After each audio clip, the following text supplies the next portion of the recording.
So let's go back a little bit to being overworked and really trying to help people understand how to say no and how do you kind of decide what are you going to commit to without overcommitting? Because I think a lot of people have a hard time with that. I know when I was younger, I would say yes to everything that people would ask me to do. Yeah, I can help with that. Yep, I can help with that. And I'm like, why am I doing this to myself? Because I didn't want to do it. I just felt like I had to do it.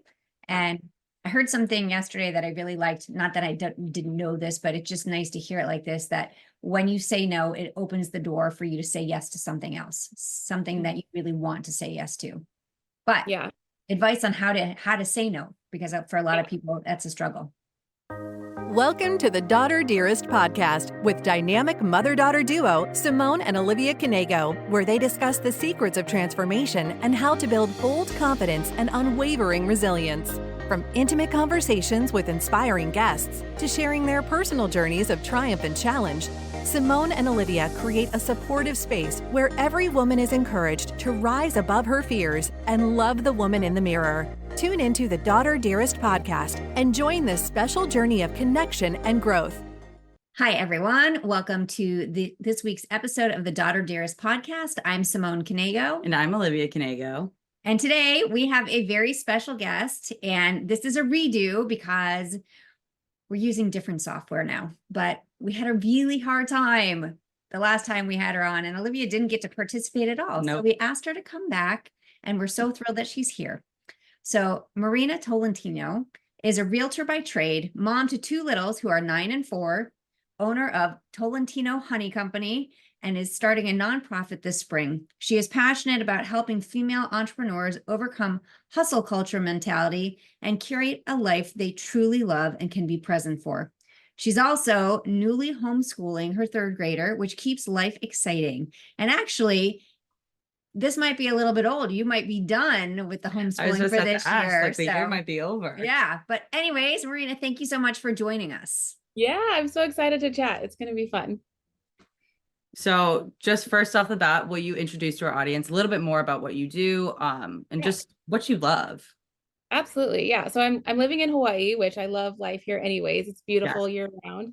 But I love really helping women who I was a couple years ago. So I was that hustle culture, like gotta do it all, gotta have the numbers for success. I was working multiple businesses and then staying up at night to do what it took to get that done, feeling like I had to post 3 times a day on social media to be successful. Like it's exhausting. And then having children and doing all the things too at the same time. So now I've gotten to this place after multiple years of coaching, thousands of dollars of investing in personal development to realize I don't need to do it all. Like it's okay. And everyone's always going to tell you that you're not doing enough. So you have to find it with yourself and define what enough and success is. And it takes stepping back to really evaluate your core values first, and then just getting clear on what it is you actually want, not what everyone else wants. So just for a reference point, I just talked to someone else about this and I was like, we need to glamorize the 4-hour workday.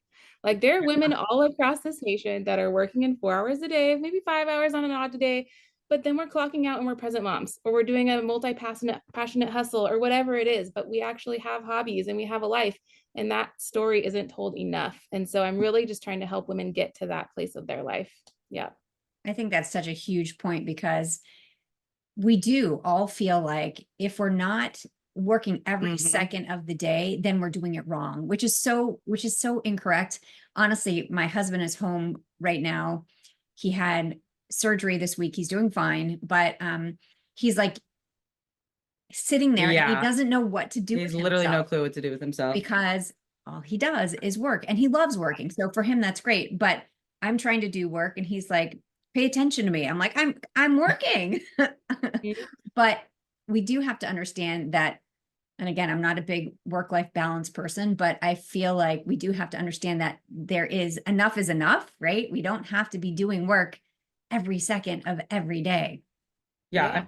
Even right now, what you said about like, it's enough. It's so resonating with me right now. And 10 minutes ago, I'm trying to pack up my entire life for this big move across the country, essentially. And I spent the entire day packing and I was like, okay, what can I get done in 10 minutes before I have to jump onto this call? And my boyfriend's here right now. He's like, just relax for a second. Like you've been working all day. And I don't know, there's something in me that's like, I'm never doing enough. I'm not enough. Yeah. And it's really sexy to tell the story that you have to keep doing more, because it puts in that insecurity that we're not doing enough. So then you keep buying a thing and whatever. And it's a sales process, right? But no one's really talking about maintenance mode. No one's talking about, well, what does it look like to get what you want and just stay there? Like, we don't have to double our business every 6 months. We don't have to add 5 team members every year. Like, that's not realistic. So I'm totally in that zone where I'm making significant income. We are very happy and secure. I'm able to homeschool, be present with my kids. But every day is different, and it's just, that's part of the ride. It's not going to be this ever scaling thing. Like, let's just enjoy life, enjoy the present. The maintenance thing is so legit because I just finished my degree in business, and I don't think we once talked about how to keep the business calm. It was just about how to grow and how to grow and how to start off. There wasn't like, okay, now what happens? None of that education in there. I think so much of that is like your world experience. I think back to when I was in college, and I don't think it prepared me for a specific field, but not how to actually do anything in that field. So you have to, it's that experience of being there and doing, but it's not easy. No, and it's kind of hard to hear after 4 years of your degree, like, oh, you didn't actually learn what you needed to know. Yeah, well, welcome to college. That's even my husband and I were talking about in medicine, how when you're studying to be a doctor, you don't learn the business of medicine. And that's such a huge part of what you do. And I think a lot of people, no matter what field they're in, they're going into their practice, their job, whatever, thinking this is what I'm going to be doing. But there's so many other parts to it. And that's what makes it so complicated, I think. And that's why we never feel like we've done enough. We always feel like there's something else to do. There's no time to breathe. Yeah. And we also don't talk about all the help that it takes to get to where people are today. They just see the front man. They don't realize there's a whole village behind them running the operations to give them the quality of life that they want either. And so this took me like all through my 20s. I felt like I had to do it all by myself. I was a control freak. I was addicted to chaos. You're trying to prove it to yourself to get over whatever insecurity you have. It's not until you take that first risk to say, okay, I'm going to delegate this off. It's going to be scary as F, but we're just going to do it anyway. And then all of a sudden a whole new world is opened up to be like, oh my God, if I can do this, then I can delegate this and I can hire this out. And it's like, how many people can I hire fast enough to get these things off my plate that I don't need anymore? But it takes, I think you kind of have to go through the struggle to actually want the change. If it's just like, okay, and enough, you're just going to keep surviving.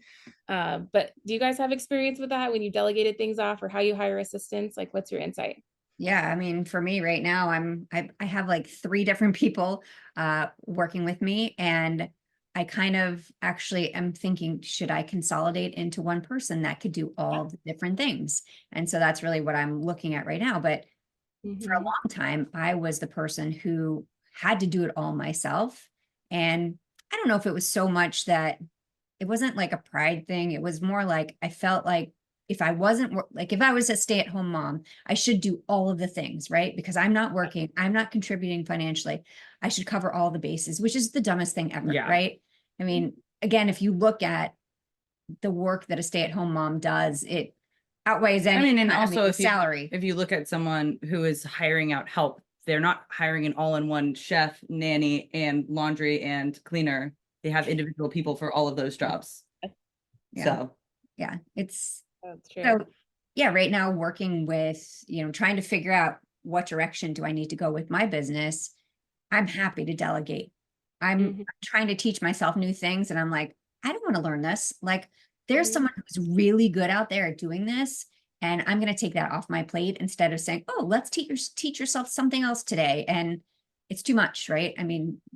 Social media and Canva and graphic design, like that's not what I'm doing. And there are so many people that are so well qualified to do that work.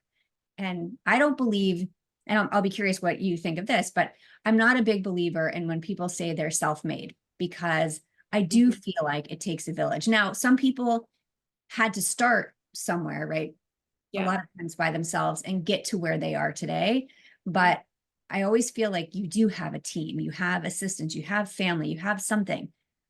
I'm sure there are some people that have done it all by themselves, but I still believe that the same thing you said, that it takes a village.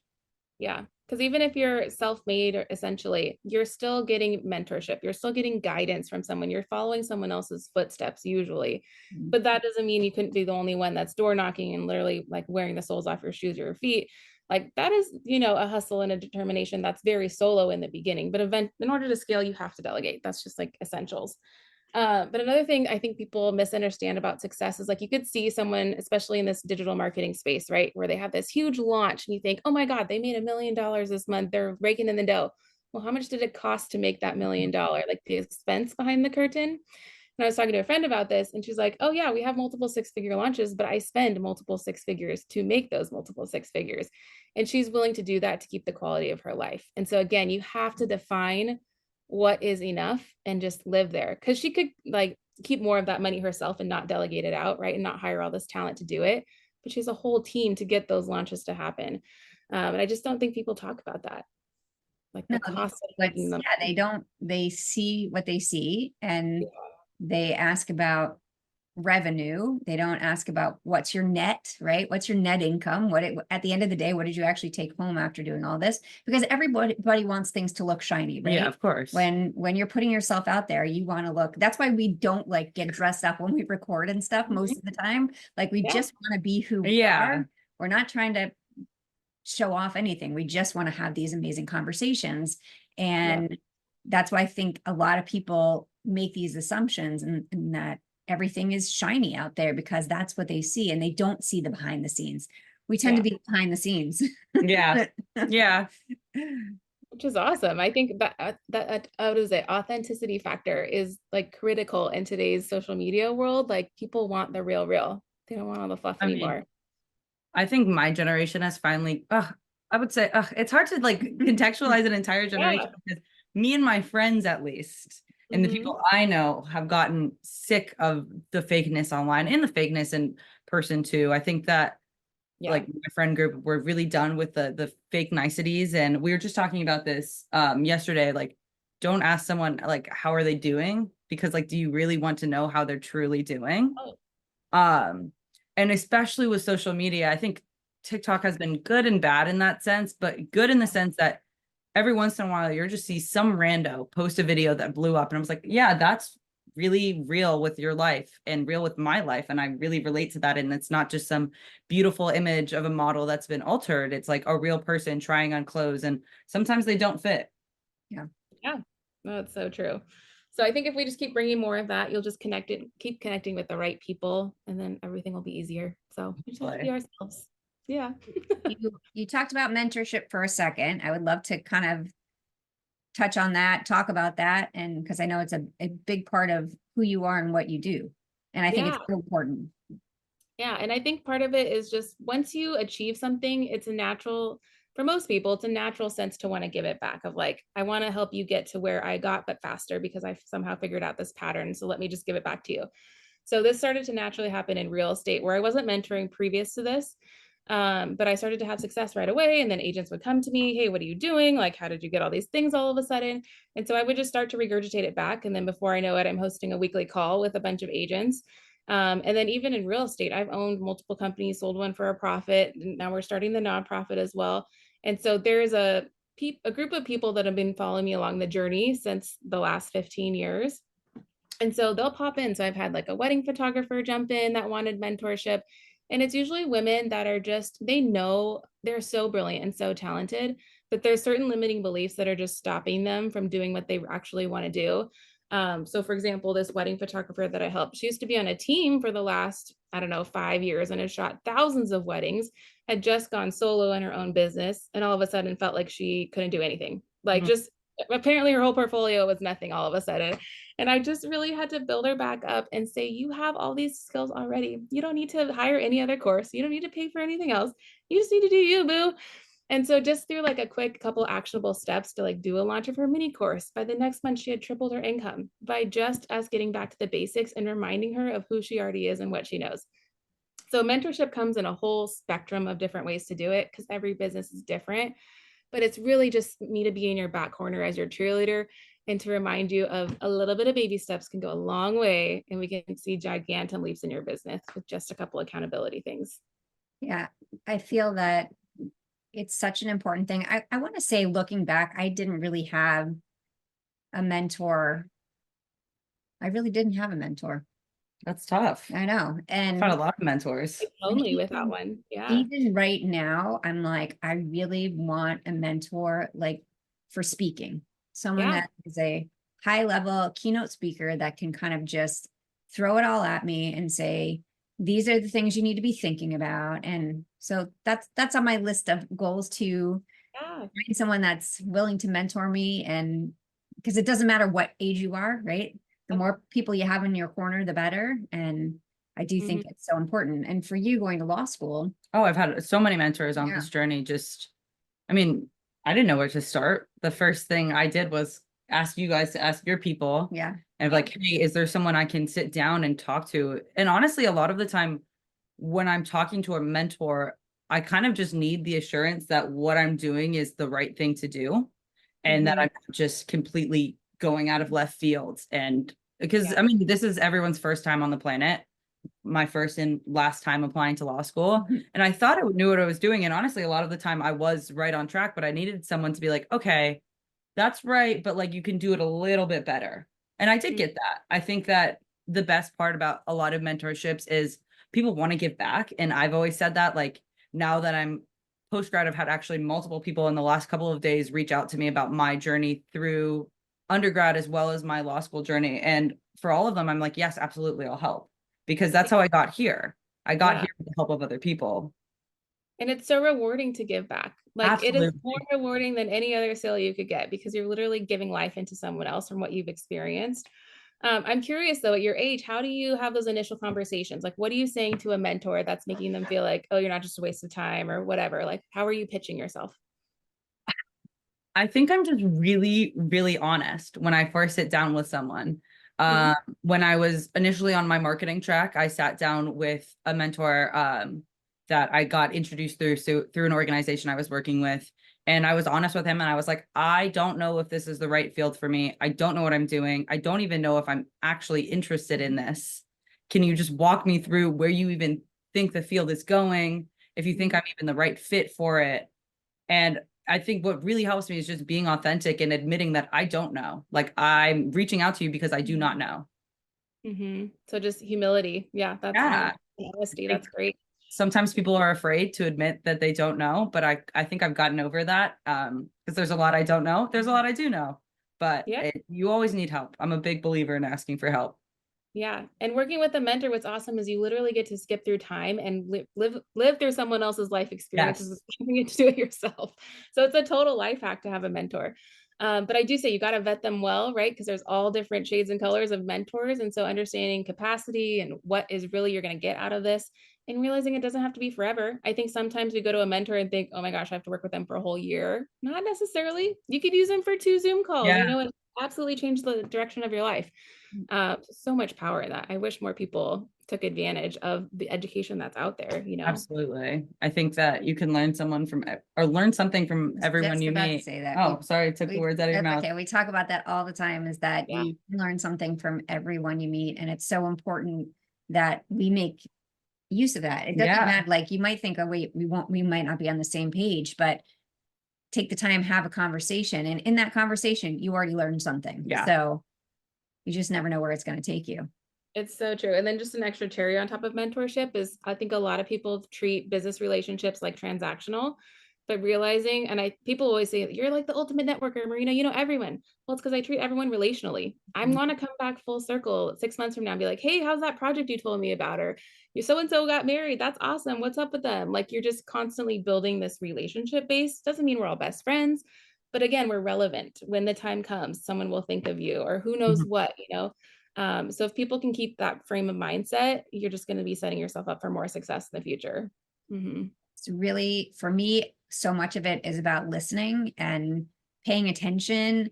I remember for a while I was working in medical sales, and I remember walking through the operating room with my husband, not the actual operating room, but the hallways of the operating room with my husband. And people would be like, hey, Simone, hey, Simone. He's like, how do you know all these people? I've worked here for like 18 years and I don't know them. I was like, because I pay attention. I say hello. I ask them who they are, what they do. Do they have kids? I ask all kinds of questions, right? And I was like, so I know. He was like, oh my gosh, okay, I need to do better. And he has done a lot better. But I think a lot of times we get so busy, we talk about being busy, we get so busy doing our that we forget about the human part.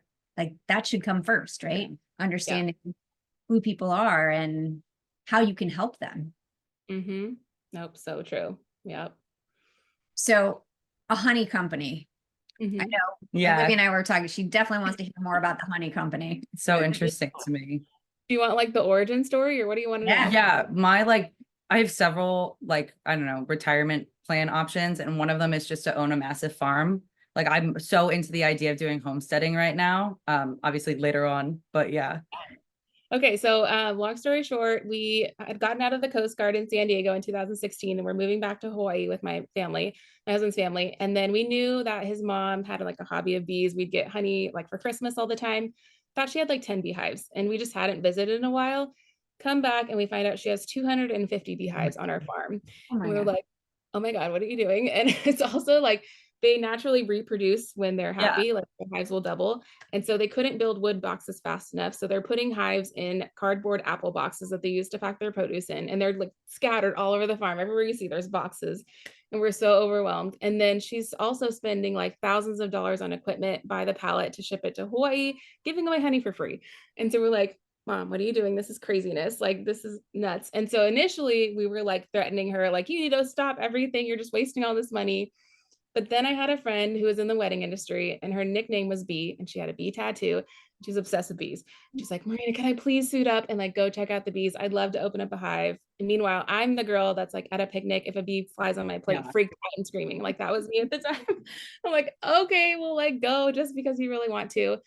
In an instant, like you have to be so present because there's a smoker going on. The bees can sense your energy and they're actually attracted to carbon dioxide. So if you're huffing and puffing out of nervousness, they're attracted to your face, right? So you have to be very intentional with your body through the speaking experience.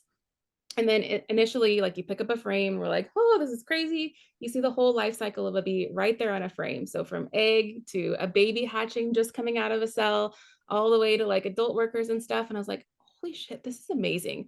Like no one talks about how incredible beekeeping is in general. And so I just like had this aha moment.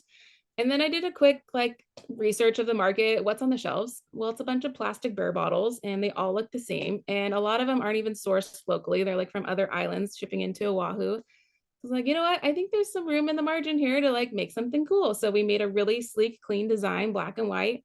Talked to a couple of producers and some chefs in town, and it's always sold organically. Like I've never had to push ads or anything, and we sell out. And so since then, we've kind of like whittled it down to the 75 hives, and we manage hives for some other beekeepers too. But that's our little business, and it's been incredible. And so where we're located on the island, we're in the original caldera of Oahu, like the first volcano that created the whole island. So it's this crater that's about 5 miles. So we pollinate our whole crater too. Oh, wow. That's like one of the island's biggest organic farms. And so we're really like, we're important where we are in our location, which is cool. Yeah. But I could get geeky all day about it, like whatever you want to know. So awesome.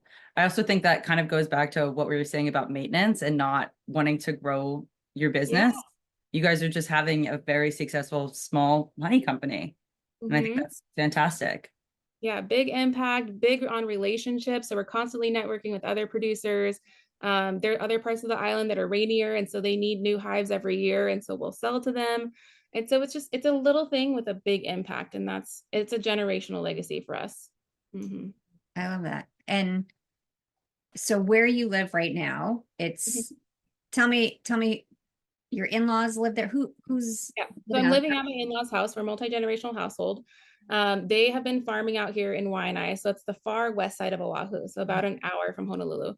And so we have 2 acres behind our house and another 8 that we lease from a Hawaiian family. And so they're vegetable farmers primarily. Then we have the honey company. Now we're starting this nonprofit, really out of need of what I've seen in this next generation. So with our young ones that are 4 and 9 years old, they have no connection to where food comes from. You know, they think it comes from the box. And then with all the things coming out in the news and the research about how bad the processed food is, like the statistics are terrifying. So 70% of kids' diets right now are processed, like of what they're eating. It's insane. And then like we have more cancer and more sickness than we've ever had in the history of our diets. You know, everything that we thought we knew was brainwashed and not true. And so there's a big lack of trust with the government going on and an awareness. But we're at a capacity where everyone can grow food in their backyard. You don't even need a yard. You can have container garden on your little back porch, and still be able to supplement your food source organically and like really healthily. And so we're really just passionate about educating the next generation, getting them excited about where their food comes from, but also realizing our farmers are dying out. They're aging and we need them. We don't need more produce from China. We need it from here in America. And so that's kind of the passion project that's coming up. Yeah. I think that's really cool. Yeah. I mean, I went to school, or the other campus of my school is literally in a food desert. And I have friends. I mean, New York City is, if you're outside of Manhattan, it's a food desert. And I don't know, it's like, I feel like my college in particular needs to do more outreach in terms of like that and reaching out to the local community. But it's a real thing. I know so many people that have never even tried vegetables or never even tried fruits. Yeah. And yeah. Well, it's interesting actually, because I remember, so for a while I've done many things in my life, but for a while I was a teacher and I was teaching fourth grade, and we do standardized testing here, of course. And so I have to prepare the class for testing, and some of the questions, obviously these kids had never experienced a lot of fresh fruits and vegetables. Like I remember one didn't know what a kiwi was. Which is crazy because, I mean, we live in Florida. There's a mango tree literally across the street from us right now, but it's just the way the world is right now. Well, and also when you talk about poverty, that you don't have that same exposure. A lot of people, their idea of going to get food is at the convenience store because they don't have access to get to a regular grocery store or to a farmer's market or whatever. And so they just haven't experienced stuff like that before. So that was pretty eye-opening to me, that we need to make sure that kids understand what all is out there for them. So I love what you're doing. And how inexpensive it actually is to grow your food. You need water and sun. Like that's it. Everyone can be growing their own food source. You can do a barrel of potatoes and feed your family for a month. It doesn't have to be rocket science, but it's just got to unlock that little light bulb there. I was just thinking about that. So I have a balcony at my new place, and I was like, oh, I'm so excited to have like plants for the first time, because my last apartment was, I don't know, a cage with like a window pretty much. And I was like, oh, I can grow potatoes, because you can grow potatoes in garbage cans. I was like, so exciting to me. I'm so excited about this. Wanted to have a garden probably for the last 2 years. And I think it was living in New York and like never seeing trees, but fresh fruits and vegetables like actually on the vine. And I don't know, moving away now, I'm like really invigorated to start this. Yeah. And I feel like there is a rise to the homesteading culture. Like people are starting to return to where we came from, 40, 50 years ago. But it's because we're living a life that's so consumerism based that it's not satisfying. Like you need to work hard, you need to sweat, you need to raise your own food, you need to trade with your community. We're kind of getting back to that. So that's an exciting adventure to be on. And there's definitely, like, you go on TikTok or whatever, there's hours and hours of content of that kind of stuff. Yeah. And there's hours and hours of educational content too, which really make it accessible for everybody. I think it's great. In some ways that social media is great. Like the accessibility of information is it's changing our world. Yeah, exactly.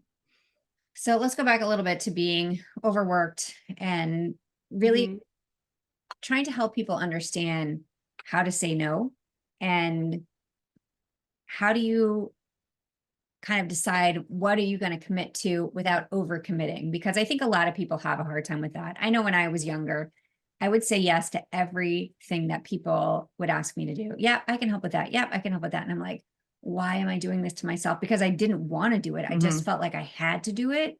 And I heard something yesterday that I really liked. Not that I didn't know this, but it's just nice to hear it like this, that when you say no, it opens the door for you to say yes to something else, something that you really want to say yes to.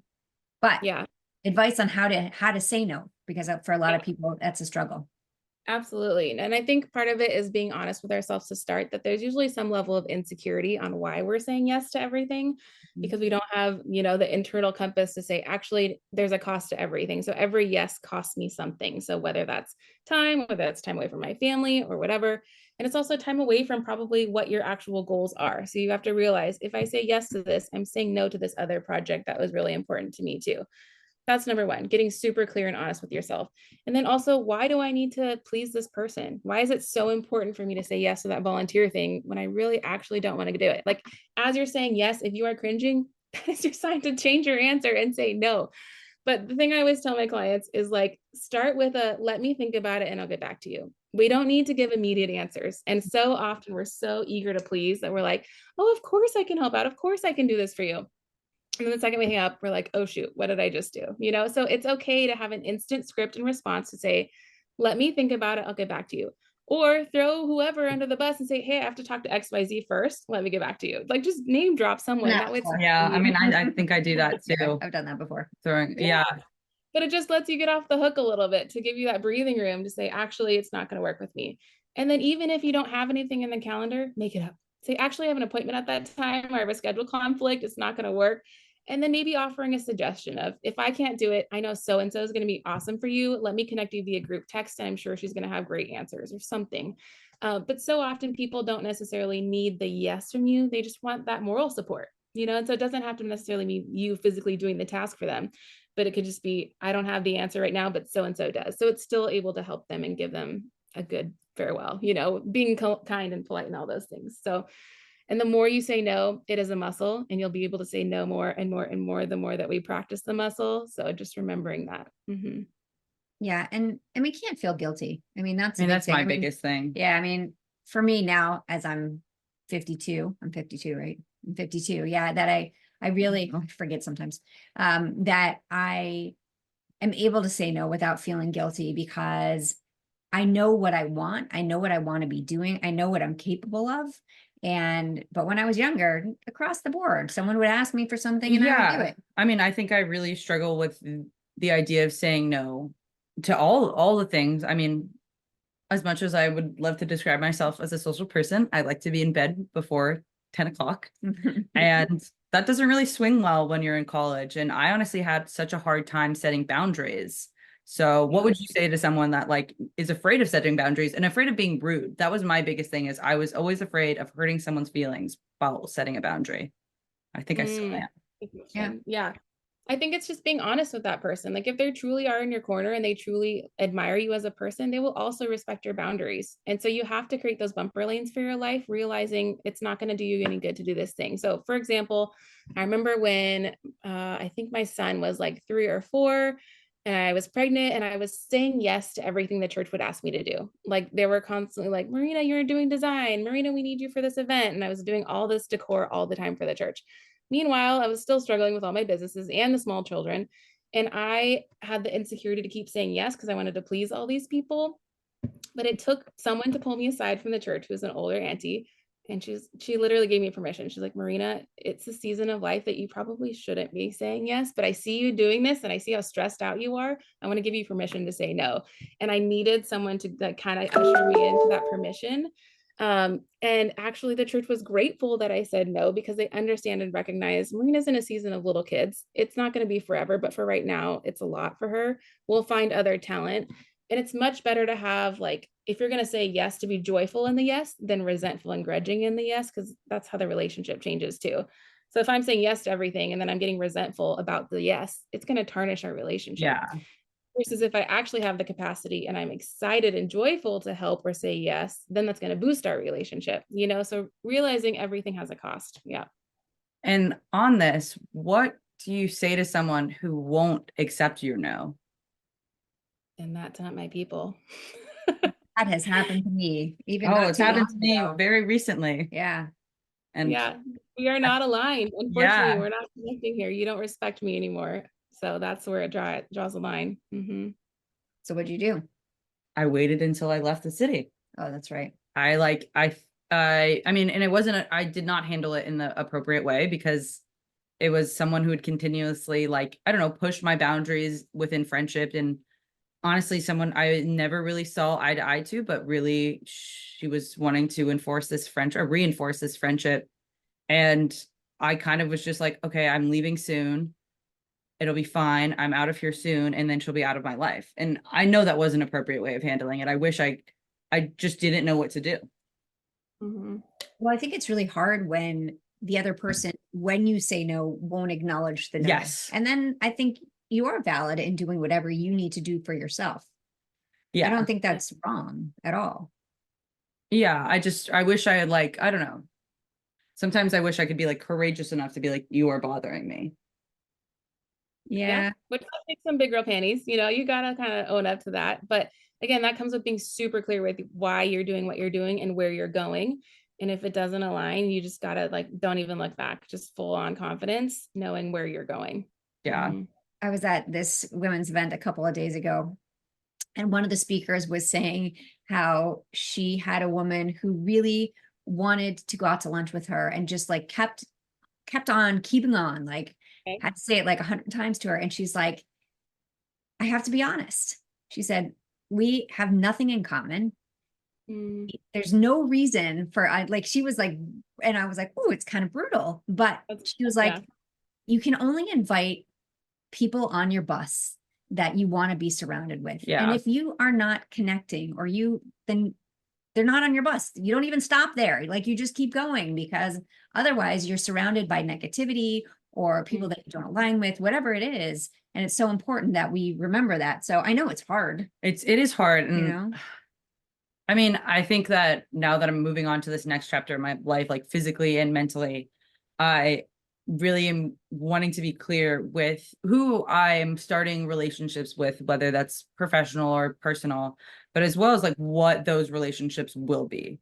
Because I had a couple of negative experiences in my last semester of college. What it really made me reevaluate, like, I am ignoring things that bother me for the sake of someone else. And I mean, that's not fair to me, and it's not really fair to the other person. I'm kind of leading them on in a friendship that's bound to go nowhere. Yeah. And I will say, as you get older, and you can know this too, like it gets smaller, right? When you're young, you have a big wide circle, but it's a lot of surface level. As you get older, it gets smaller, smaller, smaller. And before you know it, you have 3 to 4, and that's all you need. Like, they're ride or die, you know, but it takes time to find them too. And you have to go through some trials to get there. And what sucks is, like, especially now, I feel like so many people are moving all the time, and especially in Oahu, we're like a transient place where people are constantly going and leaving. And so you just have to have trust that the right people will fall into the place at the right time. And you just invest in the people who love you at that time of life, you know? Yeah. But you shouldn't have to chase anyone. Yeah. I mean, and I think that goes the other way. Like, you shouldn't want, I don't know, you shouldn't want to be chased. I think that's it's actually an interesting conversation, because your brother, Ari, so he's 20. We were talking about girlfriends, and he was like, I don't want to chase anyone. Like, I just don't. I want to meet someone that is my friend and go from there. And I said, well, girls like to be chased. And he's like, yeah, that's not for me. Yeah.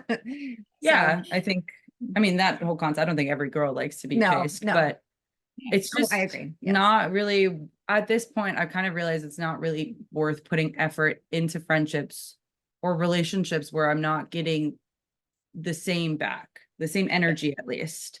It should be mutual. Yeah. It should be. So like, if I'm calling someone and they're not calling me back, that's a sign, you know, you should want to call me back or give me a voicemail or something. Like, there should be something.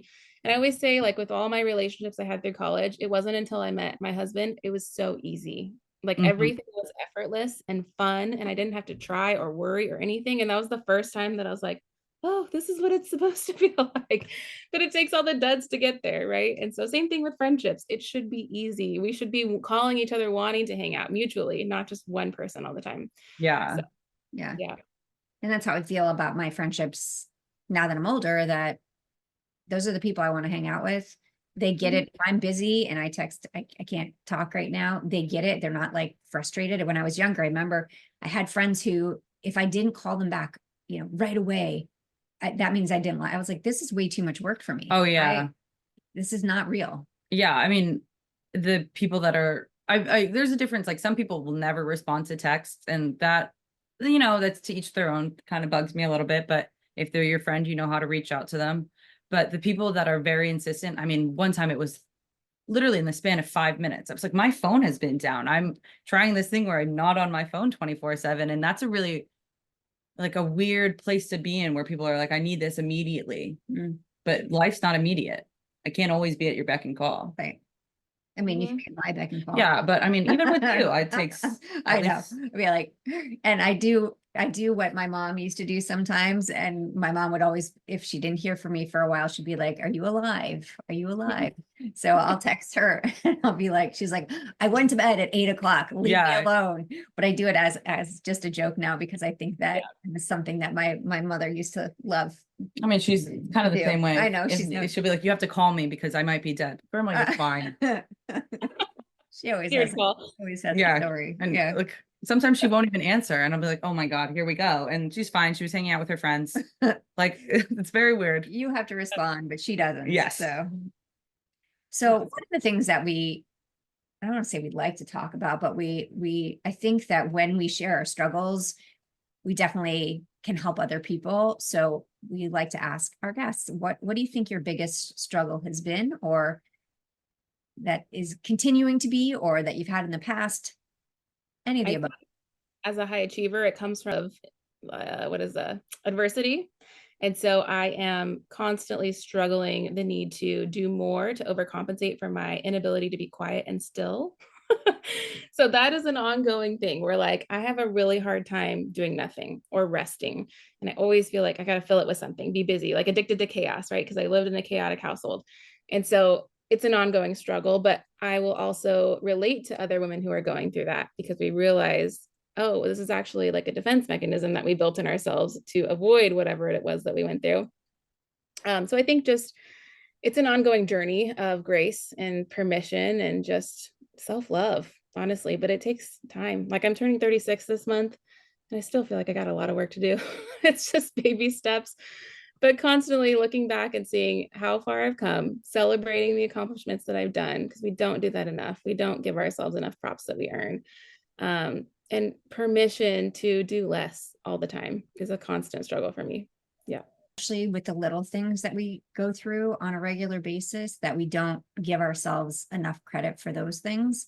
Sometimes the big things, we're like, "Oh, yay, I accomplished this." But every day there is something that happens in our lives that we need to acknowledge that, wow, I made it through this today. Or, okay, I said no to this today. Like, some of these things are little accomplishments, but they really add up. And I know we don't give ourselves enough credit for those kinds of things. Especially working moms. We run a household and we run businesses and we take care of children. Like, oh my gosh, we deserve it all. Yeah. And it's so interesting because the men to women kind of thought process on this stuff. So when I took time away to climb Mount Kilimanjaro, I had so many people say, "Oh my gosh, your husband is so amazing.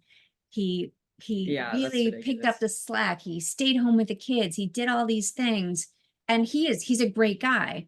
But if that would have been him, do you think they would have said, "Oh my gosh, your wife is so amazing. She did all these things"? No, because it's expected. I see these posts all the time about, like, it's mom's day off if, like, a dad's at the grocery store with their kids. Like, what do you mean? It's an equal thing. Both of you decided to have a child and raise them. Yeah. And I'll say, even though we say it's equal, it's still never, because of the mental burden that we bear. So even if we're equally doing chores or whatever, mom's brain is full all the time, because we're thinking so much ahead of time. Whereas, like, my husband will be like, "It's 7 o'clock. What are we eating?" I'm like, "I don't know. Was it my job to always think of that? Like, can you think of something?" Reactive, whereas moms have to be proactive all the time. So we're wired differently, like physically, chemically, and that's for a reason, So when the kids were really little, well, when they were babies and when they were really little too, I would hear like the smallest whimper and I'd be out of bed. Like, I would be fast asleep, smallest whimper, I'm out of bed. My husband could sleep through all of that. But if the phone rang, he would hear that right away, but I wouldn't hear the phone. I would hear the kids. It's so funny how differently we're wired. Yeah. Okay, as we wrap up, our final question, what is something your mother told you that she was wrong about? This is the one I think I was like, I don't really know. I don't know if I have a good answer either. What was I wrong about? I think I'm right about everything. No, I just like Yeah, I think what my answer is like, I can't think of one thing, but I can say that as I've aged, as I've had children, you recognize that your mom was just doing the best they could at what they had. So realizing my mom was 36 at one time and was doing the best that she could at what she had. So she had me at 36. And there's so much I don't know still at 36. And I feel like every day I'm starting over and I don't know what I'm doing with parenting. Like the kids will throw me for a loop. And again, I'm at square one, throwing my hands up going, what is happening? And so she was in that same boat, you know, like she was just doing the best with what she could at what she had. And there's so much like awareness as you have your own kids about what your mom went through. And so I think just appreciation and grace. And even now as she's a grandma, like I realize I'm her in so many ways. It's so annoying, but you're also like appreciative for it. So it's just little things like that. And you got to pick your battles with moms. That's like the biggest advice, because they're most important at the end of the day, but they're the easiest to pick fights with. So pick your battles. Yes, we know. Yeah. Like daily. Yeah. Yeah. You don't fight with me. No, but we'll get into like tiffs. Sometimes I'm like, oh, even today, she asked me to like do something on social media. And it was right as my dad was asking me something on the computer as well. I was like, for Christmas this year, I'm buying you guys tech classes because this is ridiculous. Oh, she totally went off. I was like, wait, I know how to do that stuff. She's like, no, you don't. I was like, I was just asking. I came back for and your- apologized. I was like, I'm sorry. I was just a little bit overwhelmed at that moment in Hello, time. girl. Like, ooh. Yeah. Yeah. So Right. yeah, but that's how it is with moms, right? Like and it is funny. I agree with you. As I've gotten older and realized all the things that my mom did as I was growing up, that yeah, we're just doing our best, right? There's no handbook. And even if there were, it doesn't work because they're all so different. I mean, with 6 of them, every single one is completely different. And so you just do the best that you can, and not that you hope that it's all going to work out. You really do the best that you can for each child, and however you're going in the moment, you just got to keep going. So yeah, it's okay to make mistakes. That's part of being human. So Oh yeah, give grace to make mistakes. for sure. I make a lot of those regular basis, but you know what? The biggest thing that has changed with me is that I own up to all of them. I'll be like, yeah, I was wrong about that. Yeah. Okay. Let's try this instead. Yeah. Where, before I wouldn't have had the confidence to be able to do that. So That's good. yeah. Okay. We like to end it in a couple of ways. First, she's going to read from her fabulous calendar called the Unfuck Yourself calendar. Gives you daily advice and Do it. go Okay. ahead. You go.